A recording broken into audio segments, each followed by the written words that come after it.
C'est Rachid Boudjema, vous êtes le président de l'Union nationale des taxis. Cet après-midi, vous avez rendez-vous au ministère des Transports. Vous allez rencontrer le Premier ministre François Bayrou. Vous allez lui dire quoi? Vous allez faire entendre la colère des chauffeurs de taxi, vous qui êtes mobilisés, on le rappelle, depuis lundi?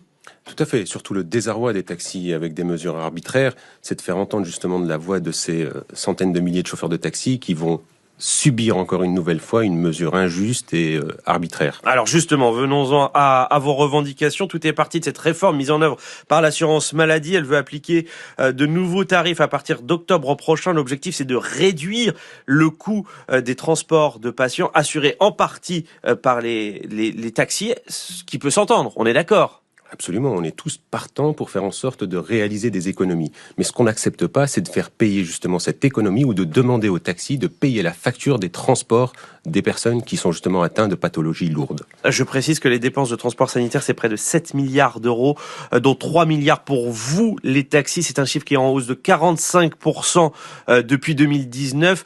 Vous comprenez tout de même, oui, que le gouvernement veuille faire des économies et c'est normal que tout le monde contribue. Alors quand vous dites pour vous, pour les taxis, il faut quand même préciser que c'est pas les taxis qui coûtent. Les taxis facturent à leurs clients, des gens qui sont malades. Je rappelle que c'est 14 millions de personnes qui sont atteintes d'affections de longue durée. C'est des cancers, c'est des insuffisances rénales. Seulement la moitié de ces 14 millions utilisent le taxi parce qu'ils y ont droit, parce qu'ils n'ont pas d'autre choix. Sinon, pour la grande majorité d'entre eux, se font accompagner par les membres de leur famille.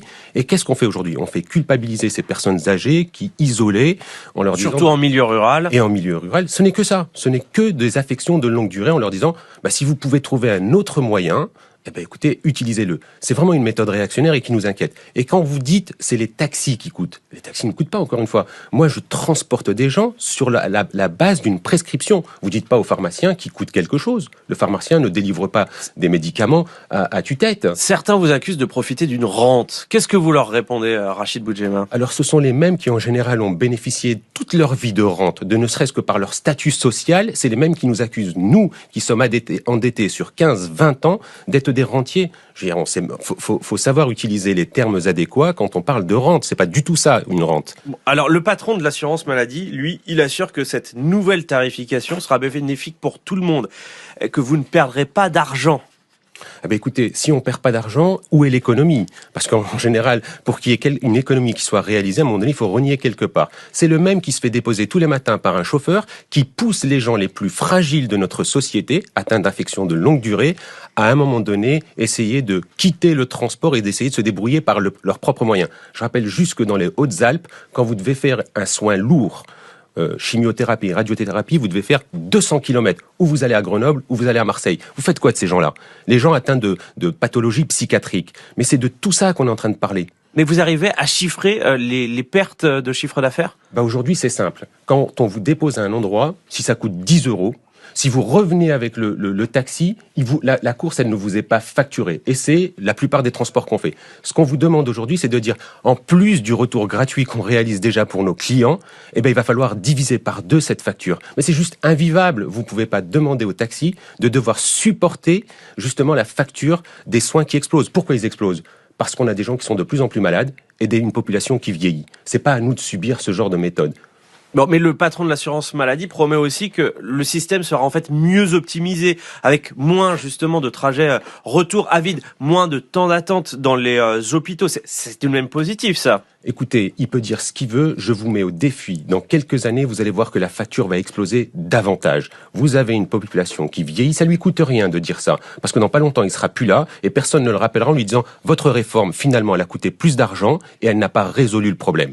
Bon, mais le gouvernement l'a déjà fait savoir, il ne fera pas machine arrière. Alors qu'est-ce que vous attendez?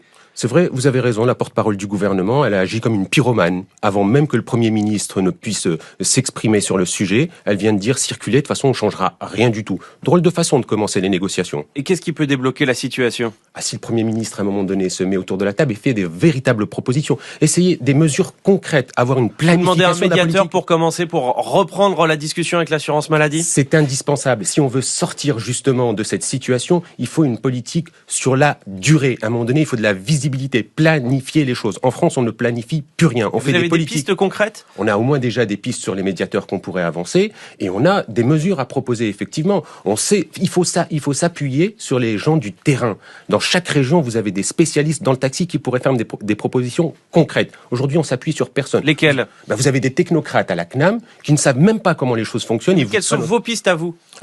Nos pistes à nous, l'optimisation, par exemple, du transport en milieu rural. En milieu rural et le covoiturage, ce qu'on appelle en réalité le transport partagé. On le fait déjà depuis de nombreuses années, mais pour ce faire, il faut des salons d'attente, c'est-à-dire qu'il ne faut pas faire attendre les gens malades sur le parvis. On demande des salons d'attente dans les centres de soins, on demande des guichets rapides dans les centres de soins pour qu'il n'y ait pas d'attente. Tout ça, on vous le promet, on vous l'écrit, mais personne ne tient promesse. Et c'est ce que propose déjà un petit peu l'assurance maladie. Mais ils l'ont déjà proposé en 2018 et ils l'ont jamais fait. Pourquoi ? Personne ne les met devant leurs responsabilités. Le directeur général de la CNAM peut prendre plein de promesses, personne ne lui fera tenir ses promesses. Bon, venons-en au VTC. Rachid Boudjema, ça fait quasiment 15 ans que les plateformes comme Uber, Bolt ou FreeNow sont dans le paysage. Il y a souvent eu des frictions. Pourquoi là, la contestation, elle revient sur ce sujet-là ? Parce qu'ils ont inventé un nouveau système d'optimisation fiscale, c'est-à-dire ce qu'on appelle le rattachement. Vous avez des sociétés qui se créent et qui se répartissent justement le nombre de chauffeurs pour éviter de payer des contributions sociales et fiscales, pendant que les taxis, eux,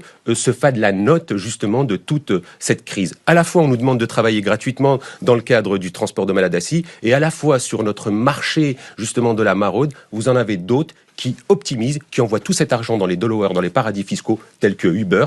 Et après, vous avez la patronne d'Uber qui vient aujourd'hui pleurer dans les chaumières en disant on a nos chauffeurs qui sont traités comme des esclaves et qui se font agresser. C'est juste un peu triste. Rachid Boudjema, dernière question et très rapide s'il vous plaît. Est-ce qu'il faut s'attendre à de nouvelles mobilisations ? Est-ce que vous comptez bloquer à nouveau les aéroports, les gares à Paris, en région ? Mais de toute façon, on n'a pas le choix. C'est maintenant où on va réussir à résoudre le problème, où on sera vraiment dans un blocage de fond. Merci beaucoup Rachid Boudjema d'avoir été l'invité de RTL Matin Week-end. Je rappelle que vous êtes le président de l'Union nationale des taxis.